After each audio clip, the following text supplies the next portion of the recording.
Guys welcome back, my self SK Agarwal. और आज अपन discuss करेंगे, एक छोटा सा टॉपिक लेके आए हैं, एक छोटा सा टेस्ट लेके आए हैं जिसे नार्को टेस्ट के नाम से जानते हैं।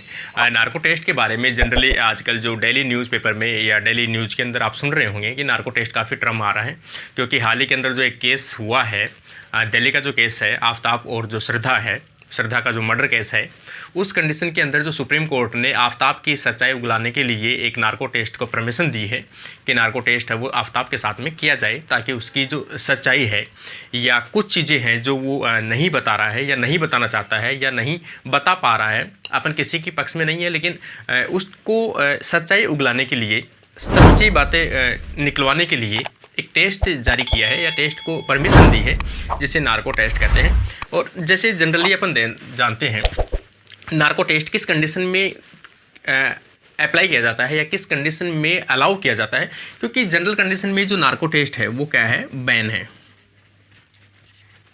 ये क्या है, बैन है। काफ़ी गवर्नमेंट इसे बैन करके रखती है काफ़ी देशों के अंदर। इसी को अपन कहते हैं कि सच्चाई उगलवाने के लिए किया जाने वाला टेस्ट। इसे अपन कह सकते हैं ट्रुथ सीरम। इसे क्या कहते हैं, ट्रुथ सीरम टेस्ट के नाम से भी जानते हैं। कि जैसे ही किसी भी व्यक्ति के अंदर कोई भी जो पर्सन है, जिस पर्सन के आप ट्रूथ सुनना चाहते हैं, उस व्यक्ति के बॉडी में इंट्रावेनस के अंदर क्या किया जाता है, इंजेक्ट किया जाता है क्या, ड्रग्स, या फिर आप ड्रग्स की समझ रहे हो तो ड्रग्स की मतलब मेडिसिन। आप उसके अंदर क्या इंजेक्ट करते हो, उसकी ब्लड वेसल्स के अंदर या ब्लड इंट्रावेंस के अंदर, खासतौर से इंट्रावेंस के अंदर मेडिसिन जो है इंजेक्ट की जाती है। खासतौर से ये 3 प्रकार की जो मेडिसिन है वो यूज में आती है। जैसे अपन यहाँ पर देखें कि जो मेडिसिन है वो कौन सी यूज में आती है, तो यहाँ पर जो सोडियम पेंटोथल है एक तो यूज में आती है। इसके अलावा जो कोपालामाइन है वो यूज में आती है। इसके अलावा सोडियम जो एमाइटल है वो यूज में आती है। तीनों जो मेडिसिन है, इन मेडिसिन को क्या किया जाता है, इंजेक्शन के थ्रू अपने जो इंट्रावेनस है उसके अंदर इंजेक्ट कर दिया जाता है, एडमिनिस्ट्रेशन कर दिया जाता है। जैसे ये इस व्यक्ति की बॉडी के अंदर ट्रांसफ्यूजन होता है, अंदर जाता है, तो व्यक्ति जो है वो एनास्थीसिया वाली कंडीशन है, मतलब हल्का सा वो अर्धचेतन मन के अंदर चला जाता है, हल्की हल्की उसको क्या आती है, नींद आती है, स्लीपिंग। आपने काफ़ी जो मूवी है उनके अंदर भी देखा होगा कि कोई भी व्यक्ति है या कोई भी साइकेट्रिक है, खास तौर से साइकेट्रिक की ये ट्रिक है, वैसे देखा जाए तो अपन ये कैसी है, साइकोलॉजिकली एक साइकोट्रिक वाली एक मेथड है, जिसके अंदर व्यक्ति को एंथीसिया दिया जाता है। एंथीसिया के रूप में ये मेडिसिन दी जाती है और उसे धीरे धीरे स्लीपिंग दी जाती है, वो धीरे धीरे सोता जाता है। सोने की जो स्टेप्स होती है उन स्टेप्स के उसको गुजारा जाता है, स्टेप 1, स्टेप 2, स्टेप 3 और स्टेप 4।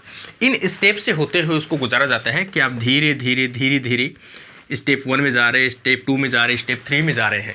लास्ट में जिस स्टेप के अंदर आपकी जो सच्चाई है, जहाँ से आपको पूछ सकते हैं, क्योंकि इसका जो मेन फैक्ट है, इन ड्रग्स का जो मेन फैक्ट है वो कहाँ पे है, उस व्यक्ति के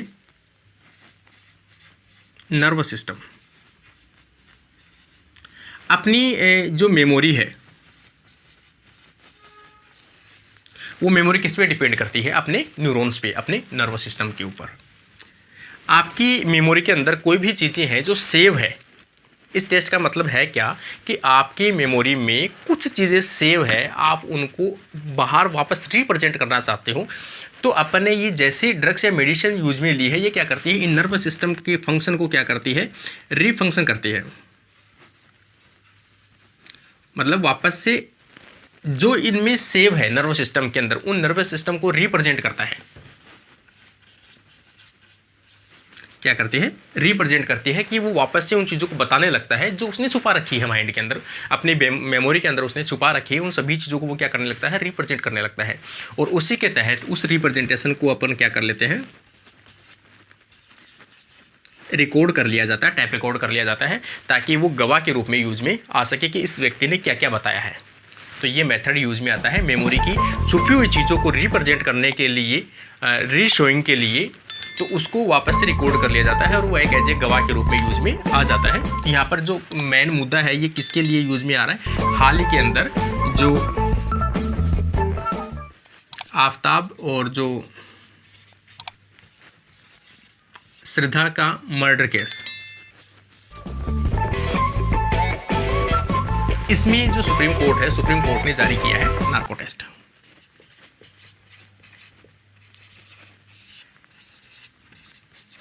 सुप्रीम कोर्ट ने अलाउ किया है नार्को टेस्ट, किसके लिए, आफ्ताब के लिए, कि आफ्ताब के साथ में नार्को टेस्ट किया जाए ताकि उसकी कुछ सच्चाई है वो सामने आ सके। ये साइकेट्रिक वाले जो मेथड है नार्को टेस्ट वाला, आपने कहीं ना कहीं साइकोलॉजिकल जो साउथ की मूवी है खासतौर से उसमें ज़्यादा यूज में आते हैं। उसमें आपने कहीं ना कहीं देखा होगा किसी भी व्यक्ति को जो साइकेट्रिक है वो लौटाकर लेटा लेता है, लेटाने के बाद में उसको एंथीसिया का इंजेक्शन दिया जाता है। जैसे आपने अपरिचित मूवी जो है विक्रम की वो देखी होगी साउथ की। अपरिचित के अंदर इस प्रकार का केस होता है कि उसके अंदर मल्टी पर्सनैलिटी टाइप की डिजीज़ होती है कि एक ही व्यक्ति अलग अलग प्रकार का व्यवहार करता है, तो उसकी सच्चाई जानने के लिए उसके साथ भी इस प्रकार का टेस्ट किया जाता है, नार्को टेस्ट। तो ये जो मेथड है वो काफ़ी कॉमन मेथड है जो यूज में आता है, लेकिन हालांकि ये बैन है। आप किसी के साथ में इस प्रकार के पर्सनल लाइफ के साथ में छेड़छाड़ नहीं कर सकते। जिस व्यक्ति के साथ में इस प्रकार का नार्को टेस्ट किया जाता है उस व्यक्ति के सामने पहले वो पूरी सच्चाई रखी जाती है कि आपके साथ में इस प्रकार का टेस्ट किया जाना है और ये इसकी सच्चाइयाँ हैं, ऐसे ऐसे करना होगा, आपके साथ में ये स्टेप्स गुजरेगी। तो पूरी डिटेल जो है वो पूरी आपके साथ में शेयर की जाती है, देन आपके साथ में ये टेस्ट परफॉर्म किया जाता है। आपकी एक सुझाव के बारे में बात करूं, आपको काफ़ी ऐसे बच्चे हैं जो कोचिंग में बाहर पढ़ते हैं, अपने पेरेंट्स से अलग रहते हैं। देखो सभी के लिए एडवाइस है, छोटे भाई बहन हैं उन सभी के लिए एडवाइस है कि खास तौर से वो इस प्रकार की जो गलतफहमियां हैं उनका शिकार ना हो।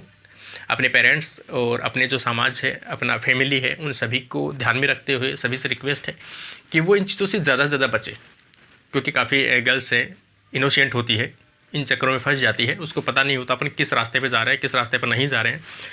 अपने घर वाले जो हैं अपने को कहीं ना कहीं इतने स्ट्रगल करके और इतने पैसे देकर आपको पढ़ने के लिए भेजते हैं और आप वहाँ से अगर कुछ गलतियाँ करते हैं या कुछ प्रकार का मिस गाइडेंस हो जाते हैं तो कैरियर तो देखो चौपट होता ही होता है, कोई बात नहीं, लेकिन उसके साथ में आपकी जो लाइफ है अगर वो बर्बाद हो रही है, आपकी लाइफ मिस गाइड हो रही है, तो वो काफ़ी प्रॉब्लम वाली कंडीशन है आपके साथ और आपके पेरेंट्स के साथ में।